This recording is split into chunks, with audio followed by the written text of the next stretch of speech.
ओम श्रीमन्नारायण नमो भगवते वासुदेवाय। आज हम जन्म कुंडली के बारे में बने कुछ दोषों के बारे में विचार करेंगे। नंबर 1, भार्यानाशी हो। छठे स्थान में मंगल, 7वें में राहु और अष्टम भाव में शनि हो तो जातक की पत्नी स्त्री की मृत्यु हो जाती है।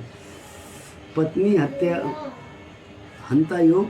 चंद्रमा यदि 12वें भाव में हो और शुक्र 7वें स्थान में हो तो यह पत्नी हंता योग बनता है। ऐसा व्यक्ति अपनी पत्नी की हत्या कर देता है। विवाह मेला पक्ष के समय ऐसी जन्म कुंडलियों को सुख दाम्पत्य जीवन के परिप्रेक्ष्य में त्याग करना चाहिए। विवाह के तृतीय दिवसे सर्पदंश। विवाह द्वितीय भाव में राहु, सप्तम भाव में मंगल हो तो विवाह के तीसरे दिन सांप के काटने से स्त्री की मृत्यु हो जाती है। विशेष यह योग परीक्षित नहीं है, परंतु जनश्रुति के अनुसार महर्षि पाराशर के जीवन में ऐसा प्रसंग आया था कि उनकी पुत्री के विवाह के 3 दिन के भीतर सर्पदंश से मृत्यु होनी थी। यह योग था, परंतु मृत्यु हुई नहीं। बताते हैं कि जल घड़ी के कारण लग्न गणना में कुछ अंतर आ गया था। फिर उनकी पुत्री ने वट सावित्री की उपासना भी कर रखी थी। फिर भी यदि किसी कन्या की कुंडली में यह योग हो तो उसे विष भोजन या विषकृमि के काटने का भय रहता है। यह तो निश्चित है। उपाय यह है, वट सावित्री की कथा करें। नंबर 2, नाग पंचमी का व्रत रखें। नागपाश यंत्र को पूजा घर में स्थापित करें।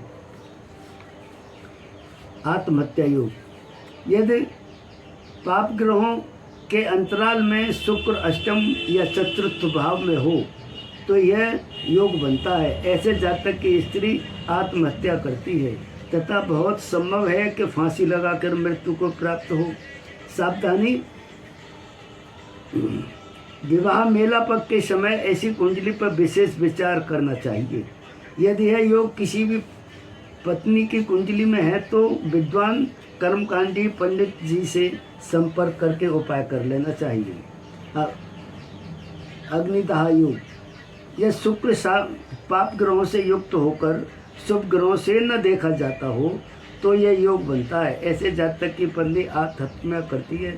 संभव हो कि अग्निदाह से मृत्यु को प्राप्त हो। विवाह मेला पक्ष के समय ऐसी कुंडली पर विशेष ध्यान दें। ओम श्रीमन्नारायण नमो भगवते वासुदेवाय।